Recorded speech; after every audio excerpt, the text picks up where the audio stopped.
नमस्कार। आप सबका फिर से स्वागत है सिंपल वेज पे। जैसे कि पिछले कई वीडियो पे हमने इंडियन पॉलिटी का कुछ कुछ पार्ट पढ़ा था, जिसमें हम लोग ने कॉन्सोलिडेशन ऑफ कॉन्स्टिट्यूशन पढ़ा था, इसके बाद अमेंडमेंट पढ़ा था। और पिछले एक वीडियो में जिसमें हमने इंडियन पॉलिटी का क्विक रिवीजन भी किया था। तो उसी का ही कंटिन्यूएशन में आज हम लोग देखेंगे मेकिंग ऑफ कॉन्स्टिट्यूशन। तो मेकिंग ऑफ कॉन्स्टिट्यूशन में सबसे फर्स्ट हम लोग डिमांड फॉर ए कॉन्स्टिट्यूशन की डिमांड कैसा किया गया है कॉन्स्टिट्यूशन, ये कॉन्स्टिट्यूशन को बनाने के लिए ना। तो कुछ कुछ इवेंट होता होगा जिसका वजह से ब्रिटिशर्स ने एग्री किया कि इंडिया को एक इंडिपेंडेंट कॉन्स्टिट्यूशन बना के देगा बोल के। तो सबसे फर्स्ट टाइम क्या हुआ था कि M N Roy, okay, M N Roy एक इंडियन नेशनलिस्ट है। उन्होंने 1934 में एक आइडिया दिया था कि कॉन्स्टिट्यूएंट असेंबली होना है बोल के, ओके। इसके बाद 1935 में उसको आईएनसी, जो इंडियन नेशनल कांग्रेस था उस समय में, उन्होंने ऑफिशियली उसको अप्रूव किया और डिमांड किया, ओके। इसके बाद 1938 में जवाहरलाल नेहरू, उन्होंने क्या डिक्लेयर किया बोलने से, the constitution of free India must be frame without outside interference by a constituent assembly elected on the basis of adult. उन्होंने ये चीज बताया कि डिक्लेयर किया 1938 में कि एक इंडिया का फ्री कॉन्स्टिट्यूशन होना पड़ेगा या फ्रेम करना पड़ेगा without the interference of outsider, मतलब ब्रिटिशर्स का इंटरफेरेंस नहीं से, उसका आउटसाइडर इंटरफेरेंस या ब्रिटिशर्स उस समय में था ना, उसका इंटरफेयर नहीं रख के ना, एक खुद इंडिया ही एक कॉन्स्टिट्यूशन असेंबली बनाएगा, उसको इलेक्ट करेगा on the basis of adult Francis, और वो लोग एक कॉन्स्टिट्यूशन फ्रेम करेगा जो कि इंडिपेंडेंट इंडिया के लिए होगा, ओके। ऐसा डिक्लेयर किया है 1938 में। इसके बाद 1940 में अगस्त ऑफर में क्या था कि इस समय में वर्ल्ड वॉर 2 चल रहा था, ओके, दुनिया में। तो ब्रिटिशर्स जो हिटलर के अगेंस्ट में एलाइड और एक्सिस फोर्स ना, ये एलाइड लोग था, तो ब्रिटिशर्स जो हिटलर का, नाजी का अगेंस्ट में फाइट कर रहा था वर्ल्ड वॉर 2 में, ओके। तो अगस्त ऑफर दिया है उस समय में, ओके, कि ब्रिटिश गवर्नमेंट ने फाइनली एक्सेप्ट किया the principle of constituent assembly. जो इंडिया ने आईएनसी ने 1935 में जो डिमांड किया था ना, एक कॉन्स्टिट्यूएंट असेंबली बिठाएगा बोल के, जो कि कॉन्स्टिट्यूशन बनाएगा, उसको 1940 में फाइनली एक्सेप्ट किया, ओके। ये प्रिंसिपल को एक्सेप्ट किया, अगस्त ऑफर बोलते हैं उसको, ओके। इसके बाद 1942 में सर स्टेफोर्ड क्रिप, जो कि ब्रिटिश कैबिनेट का एक मेंबर था, वो इंडिया पे आता है और उन्होंने क्रिप प्रपोजल्स बोल के एक बहुत फेमस प्रपोजल है उसको दिया कि 1942 में ये क्रिप प्रपोजल क्या था कि 1942 में वर्ल्ड वॉर 2 चल रहा था। तो ये ब्रिटिशर्स जो स्टेफोर्ड क्रिप है, वो जो कैबिनेट मिनिस्टर था ब्रिटेन का, वो आके इंडिया से सपोर्ट मांगता है। दैट मीन्स जो आईएनसी था उस समय में, आईएनसी प्लस मुस्लिम लीग लोग था ना, और कई पार्टीज था, तो उससे मदद मांगता है कि आप लोग वर्ल्ड वॉर 2 में हम लोग को सपोर्ट कीजिए, और जब वर्ल्ड वॉर खत्म हो जाएगा तब इंडिया को एक इंडिपेंडेंट कॉन्स्टिट्यूशन बनाने के लिए मदद करेगा, ओके। तो वो चीज़ जो कई नेशनलिस्ट, जैसे कि इंडिया का जो महात्मा गांधी था, उन्होंने भी उसको मना किया, भरोसा मत करो बोल के ना। इसके बाद फिर ऐसे कुछ चल रहा था, उसमें मुस्लिम लीग ने भी डिसएग्री किया, क्योंकि मुस्लिम लीग का कुछ और ही डिमांड था, ओके। मुस्लिम लीग का डिमांड था उसको पाकिस्तान चाहिए, एक इंडिपेंडेंट मुस्लिम कंट्री चाहिए। बट ये क्रिप प्रपोजल में क्या था कि only one union, one constitution बनाएगा बोल के था, एक कॉन्स्टिट्यूशन बनाएगा बोल के था, या एक यूनियन बनाएगा बोल के था, ओके। उसमें कि मतलब मुस्लिम लीग का इच्छा, उसका डिमांड का एक हिसाब से तो टू टू नेशन पॉलिसी था, तो कि एक एक जो आईएनसी रूल करेगा ऐसा इंडिया, दूसरा जो पाकिस्तान बोल के ना। तो इस वजह से मुस्लिम लीग ने उसको डिसएग्री किया, okay. Finally in 1946 cabinet mission आता है, ओके। कैबिनेट मिशन आके ये कॉन्स्टिट्यूशन असेंबली जो उसको बनाने में एग्री करता है। और इसमें कुछ प्रॉब्लम था, इसमें आईएनसी ने अपोज किया ये कैबिनेट मिशन को भी, इवन दो बाद में जाके कॉन्स्टिट्यूशन असेंबली बनाया।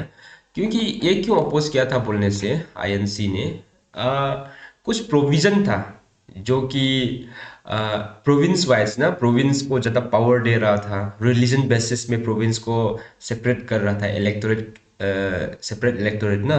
तो वो सब चीज़ था जिसका वजह से आईएनसी को लगा कि पार्शलेट कर रहा है बोल के, इंडिया को सब डिवाइड कर रहा है, और पावर जो काफ़ी डिसेंट्रलाइज हो गया था, ओके, कैबिनेट मिशन का हिसाब से, उसका प्रोपोजल के हिसाब से, ओके।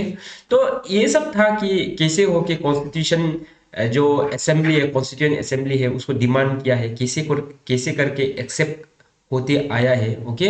तो ऐसे होके ही उन्होंने कॉन्स्टिट्यूशन बनाया। तो कैबिनेट मिशन प्लान क्या था बोलने से, कैबिनेट मिशन प्लान जो 1946 में आता है, जैसे कि मैंने बताया था थोड़ा पहले, उसमें जो ब्रिटिश इंडिया था, ब्रिटिश इंडिया और एक प्रिंसली स्टेट मतलब जो राजा लोग रूल कर रहा था इंडिया में, और ब्रिटिश इंडिया मतलब ब्रिटिश का, और ब्रिटिश रूल कर रहे हैं इंडिया को, ओके। तो वहां से एडल फ्रांसिस से कुछ कॉन्स्टिट्यूएंट असेंबली में मेंबर इलेक्ट होकर आता है। तो ऐसा था 296 होगा ब्रिटिश इंडिया से, और प्रिंसली स्टेट से 93 होगा, और एवरी एक सीट होगा एवरी मिलियन, मतलब 10 lakhs, ओके। 10 lakhs पॉपुलेशन में वन सीट होगा, okay. British province they are divided among, जो ब्रिटिश प्रोविंस था मुस्लिम, सिख और जनरल में डिवाइड किया है, ओके। और वोटिंग सिस्टम था सिंगल ट्रांसफरेबल वोट, ओके। इसका बाद representative of princely state were to be nominated by their head. जो प्रिंसली स्टेट का जो रिप्रेजेंटेटिव था ना, उसको वो लोग का जो राजा होगा, प्रिंस होगा, वो लोग इलेक्ट करेगा, ओके। इसके बाद बाकी एरिया लोग में सिंगल ट्रांसफरेबल वोट से इलेक्ट होके आया है। इसके बाद में जब मिशन, जो कैबिनेट मिशन का इलेक्शन हुआ, उसका कंप्लीट होने के बाद पता चलता है कि आईएनसी का 211 है, मुस्लिम लीग का 73 है, और अदर्स जो 15 था।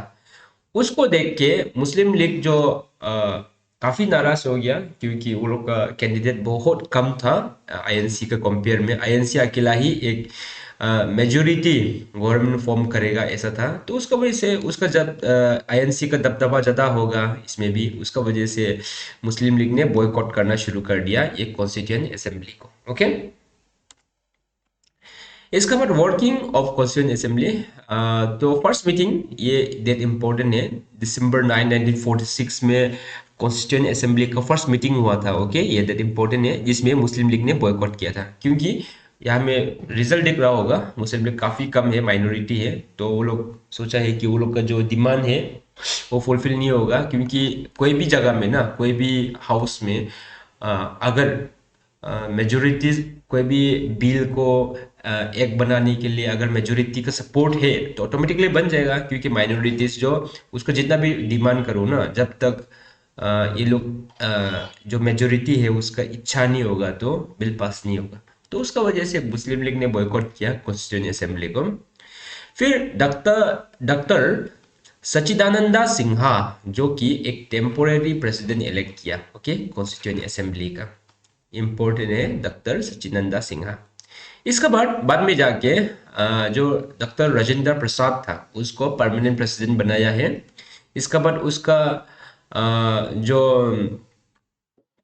वाइस प्रेसिडेंट था, ओके, एस.सी. मुखर्जी और वी.टी. कृष्णामाचारी, वो जो वाइस प्रेसिडेंट बना है डॉक्टर राजेंद्र प्रसाद का, ओके, कॉन्स्टिट्यूएंट असेंबली में। इसके बाद ऑब्जेक्टिव रिजोल्यूशन जो लेके आया था 13 दिसंबर, ओके, आफ्टर 4 डेज 1946 में जवाहरलाल नेहरू ने लेके आया था। तो वहां में ऑब्जेक्टिव रिजोल्यूशन में क्या बोलता है कि declare as independent sovereign republic, okay, India को डिक्लेयर किया है। इसके बाद all territories shall be a union of them all। इसका बाद नंबर 3 में guaranteed to secure justice, social, economic and political equality of status of opportunity and before the law, freedom of thought, expression, belief, faith, worship, vocation, association, action subject to law and public morality।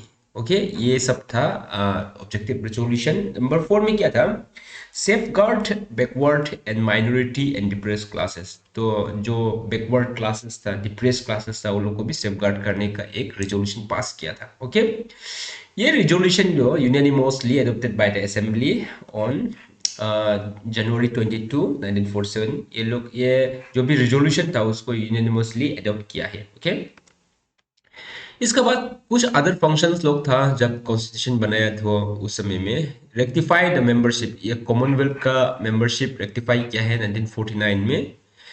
Commonwealth मतलब क्या होता है कि जो भी जितना भी kingdom ना, जो पहले यूके का अंदर में था, यूके या इंग्लैंड इंग्लैंड ब्रिटिशर्स का अंदर में था। ओके, ब्रिटिशर्स का अंदर में जितना भी कंट्री रूल किया था, तो वो कंट्रीज लोग को कॉमनवेल्थ बोलते हैं। ओके, कॉमनवेल्थ जो एक जस्ट एक अच्छा अच्छा रिश्ता के लिए, ओके, अच्छा रिश्ता, गुड रिलेशन के लिए, ओके, गुड रिलेशन के लिए है कॉमनवेल्थ, ना कि उसका जो सोवेरियन इंटीग्रिटी है, जो सोवेरियन नेशन है, वो लोग का जो डिसीजन मेकिंग होगा, वो लोग का फॉरेन अफेयर्स, इंटरनल अफेयर्स में कॉमनवेल्थ का कोई रोल नहीं होगा, ये जस्ट गुड रिलेशन के लिए। इसके बाद 22 जुलाई 1947 में नेशनल फ्लैग को एडॉप्ट करता है। ओके, हम लोग को 15 अगस्त 1947 में इंडिपेंडेंट मिला था, उसका पहले हम लोग नेशनल फ्लैग एडॉप्ट कर लिया। ओके, तो इंडिपेंडेंट के बाद हम लोग नेशनल एंथम और नेशनल सॉन्ग जो एडॉप्ट करता है। ओके, सेम डेट पे 24 जनवरी 1950 ये सब आता है। ओके, इंपॉर्टेंट है, ये सब डेट को याद रखो। क्या करना है कि नेशनल फ्लैग को हम लोग ने फर्स्ट एडॉप्ट किया इंडिपेंडेंट का आगे में, क्योंकि हम लोग जब इंडिपेंडेंस डे मना रहा था तो ऑब्वियसली नेशनल फ्लैग तो चाहिए होगा, है कि नहीं। इसके बाद हम लोग ने दो गाना को अप्रूव किया 24 जनवरी 1950 को, ताकि 26 जनवरी में हम लोग गाना को गा सके। ओके, इसके बाद 24 जनवरी 1950 में डॉक्टर राजेंद्र प्रसाद को भी first president of India elect किया है। ओके, इसके बाद टाइम रिक्वायर्ड, ये जो हम लोग का कॉन्स्टिट्यूशन को लिखने में कितना समय लग गया बोलने से, 2 साल 11 महीना 18 दिन। Okay, that means 2 years 11 months and 18 days, इतना टाइम ड्यूरेशन लगा है। ओके, एक्सपेंडिचर कितना हुआ था बोलने से, उस समय में 64 lakhs हुआ था एक्सपेंडिचर। और फर्स्ट जनरल इलेक्शन 1951-52 में फर्स्ट जनरल इलेक्शन हुआ है। ओके, इसके बाद committee of constituent assembly, constituent assembly का कुछ कुछ कमिटी भी आप लोग जान लो। तो यहाँ में जवाहरलाल नेहरू का अंदर में क्या क्या था बोले से, यूनियन पावर कमेटी था, यूनियन कॉन्स्टिट्यूएंट कमेटी था और स्टेट कमेटी था। ये तीन चीज जो जवाहरलाल नेहरू का अंदर में था। इसका बाद सरदार वल्लभ भाई पटेल का अंदर में प्रोविंशियल कॉन्स्टिट्यूएंट कमेटी, ये इंपॉर्टेंट है, देखो प्रोविंशियल कॉन्स्टिट्यूएंट कमेटी, क्योंकि जितना भी प्रोविंस है उसका अंदर में था। Advisory committee on fundamental rights, minorities and tribal and excluded area. Okay, excluded area जितना भी ट्राइबल्स एरियाज लोग था वो सरदार वल्लभ भाई पटेल का अंदर में था। ओके, तो उसका अंदर में ही एक गोपीनाथ बोरदोलोई बोल के था। ये क्यों एक्स्ट्रा से दिया बोलने से, क्योंकि जो भी नॉर्थ ईस्ट का ट्राइबल एरियाज है, Assam excluded and partially excluded area sub committee का उसका अंदर में था। ओके, जैसे कि हम लोग का नेफा था, इसका बाद जो नागा हिल्स एरिया था, वो सब जो गोपीनाथ बोरदोलोई का अंदर में था। ओके, इसके बाद डॉक्टर राजेंद्र प्रसाद का अंदर में रूल ऑफ प्रोसीड्यूर और स्टीयरिंग कमेटी उसका अंदर में था। इसके बाद बी आर अम्बेडकर जो ड्राफ्टिंग कमेटी का चेयरमैन था। Okay, B R Ambedkar. इसके बाद ड्राफ्टिंग कमेटी में उन्होंने ड्राफ्टिंग के लिए 141 डेज लगाए। ओके, ड्राफ्ट करने में, ये ड्राफ्ट करने में कितना दिन लगा है, इतना लगा है। बट कॉन्स्टिट्यूशन को लिखने में कितना, 2 years 11 months 18 days लगा है। ओके, ये कॉन्स्टिट्यूशन को लिखने में। ओके, और जस्ट ड्राफ्टिंग के लिए 141 डेज लगा है। ओके, कॉन्फ्यूज नहीं होना है। ये ड्राफ्टिंग जो 29 अगस्त 1947 को सेट किया था आफ्टर इंडिपेंडेंस। चेयरमैन था बी आर अम्बेडकर। उसका बाद उसका अंदर में कौन कौन था बोलने से, N Gopala Swami Ayyangar, Alladi Krishna Swami Iyer, T Krishnamachari replace by D P Khaitan, बाद में उसको रिप्लेस किया था D P Khaitan. Doctor K M Munshi, शायद मोहम्मद सादुल्ला, और इसके बाद N Madhava Rau replace by later D L Mitter. Okay, ये लोग था जो ड्राफ्टिंग कमेटी का अंडर में, ओके। उसमें चेयरमैन था बी आर अम्बेडकर। इसका बाद एनेक्टमेंट ऑफ कॉन्स्टिट्यूशन। कॉन्स्टिट्यूशन कब एनेक्ट किया है? कॉन्स्टिट्यूशन जो पास किया था 26 नवंबर 1949 में, ओके। इसलिए हम लोग इसको कॉन्स्टिट्यूशन डे भी बोलते हैं, ओके। कॉन्स्टिट्यूशन डे बोलते हैं कब को? 26 नवंबर को हम लोग हर साल कॉन्स्टिट्यूशन डे बोल के मनाए जाते हैं, ओके। और 26 जनवरी 1950 को ये फोर्स में आते हैं, ओके। इसके बाद कंटेन ए प्रियम्बल, प्रियम्बल भी था ये कॉन्स्टिट्यूशन में। इसके बाद स्टार्टिंग में प्रियम्बल था, इसके बाद 395 आर्टिकल्स था, ये याद रखना है। 8 शेड्यूल था, अभी कितना हो गया? अभी 12 शेड्यूल हो गया, ओके। 395 आर्टिकल्स था। इसके बाद बी आर अम्बेडकर चेयरमैन था और फर्स्ट लॉ मिनिस्टर भी था, okay. Architect of constitution of India बोलते हैं उसको ना, chief architect of constitution of India भी बोलते हैं बी आर अम्बेडकर को। इसका बाद इंपॉर्टेंट फैक्ट्स, कुछ इंपॉर्टेंट फैक्ट्स जान लो। जैसे कि जो कॉन्स्टिट्यूशन असेंबली था, कॉन्स्टिट्यूशन असेंबली का सिंबल जो एलिफेंट था, ओके, हाथी। इसके बाद sir B N Rau, okay. Sir B N Rau जो कौन था बोलने से एक लीगल एडवाइजर था, कॉन्स्टिट्यूशन असेंबली का लीगल एडवाइजर कौन था? B N Rau. इसके बाद preamble was calligraphy and ornamented by Prem Behari Narain Raizada, okay.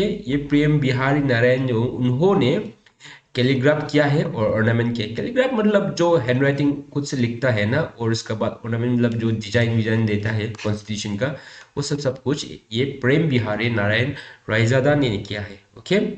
Hindi version का कॉन्स्टिट्यूशन किसने लिखा, ये इंपॉर्टेंट है बोलने से, वसंत कृष्ण वैद्या। कौन है? वसंत कृष्ण वैद्या, ये हिंदी वर्जन का, ये इंपॉर्टेंट है, ओके। तो कॉन्स्टिट्यूशन तो बना दिया, कॉन्स्टिट्यूशन असेंबली ने कॉन्स्टिट्यूशन तो बना दिया, लेकिन वो सब जो जितना भी बनाया है उसका क्रिटिसिज्म भी था। जैसे कि बहुत आदमी लोग ने, क्रिटिक्स लोग ने क्रिटिसिज्म किया कि नॉट ए रिप्रेजेंटेटिव बॉडी बोला है, ओके, जो भी बनाया है, क्योंकि इनडायरेक्ट इलेक्शन हुआ है प्रिंसली स्टेट में, तो प्रिंसली स्टेट लोग में तो जो राजा था वहाँ का प्रिंस था, उन्होंने ही नॉमिनेट किया, और जो बाकी मेंबर्स लोग था सिंगल ट्रांसफरेबल वोट से आया है, और वो लोग को हर सिटीजन जो हर जगह से इलेक्ट अच्छा से वोट नहीं हुआ है, उसको वजह से नॉट ए रिप्रेजेंटेटिव बॉडी बोल के मना गया, ओके, ये जो कॉन्स्टिट्यूएंट असेंबली को। इसका बाद नॉट ए सोवरेन बॉडी बोल के भी मनाया गया है, क्योंकि उसका ही सेम रिलेटेड है। टाइम कंज्यूमिंग, क्योंकि बहुत समय लग गया ये चीज़ को बनाने में, और बहुत लेंदी भी है उसका वजह से। डोमिनेटेड बाय कांग्रेस ऑब्वियसली, क्योंकि 211 जो मेजोरिटी था वो आईएनसी का ही कैंडिडेट था, ओके। तो इसके बाद लॉयल पॉलिटिशियन डोमिनेशन, क्योंकि कॉन्स्टिट्यूशन इतना लेंदी है कि उसको समझने के लिए ना एक अच्छा लॉयर चाहिए होगा, और पॉलिटिशियंस लोग अपना दबदबा में के लिए उसका हिसाब से भी कुछ कुछ चीज़ लोग ना आ, अपना सेल्फ इंटरेस्ट के हिसाब से भी कॉन्स्टिट्यूशन में कुछ कुछ चीज़ इनपुट कर दिया भी होगा, उसका वजह से क्रिटिक ने क्रिटिसिज्म किया है। एंड डोमिनेटेड बाय हिंदूज बोल के ना, जो स्पेशली मुस्लिम लीग का ये था कि जितना भी रिप्रेजेंटेटिव है हिंदूज ज़्यादा था बोल के, ओके। ये सब कुछ कुछ क्रिटिसिज्म था। तो यहाँ में एक चीज़ आपको बताने मन था, यहाँ में सिंगल ट्रांसफरेबल वोट जो क्या होता है। जैसे कि देखो, ये शुरुआत यूएसए में हुआ था, ओके, यूएस में हुआ था। कैसे है बोलने से, अभी जैसे कि प्रेसिडेंट का इलेक्शन है यूएसए का ना, तो कैंडिडेट है एक दो तीन, 1 2 एंड 3, ओके, 3 कैंडिडेट है। तो आप है, सोच लो ये आप है, ओके, ये आप है, और आपको ये वोट देने मन है, तीनों को वोट देने मन है, तो आपका पास एक 3 चार्ट होगा, ओके। तो यहाँ में ये 3 आदमी है ना, 1 2 3, ये समझ लो कि ये ए बी और सी, ओके, ए बी सी आदमी, आप उसको वोट देना है। तो आप क्या करेगा, यहाँ में ए और बी और सी ना, तो आपके पास ऐसा होगा। तो आप जो जैसे कि 3 को 2 देगा होगा, उसको 1 देगा होगा, और उसका ये 3 देगा होगा।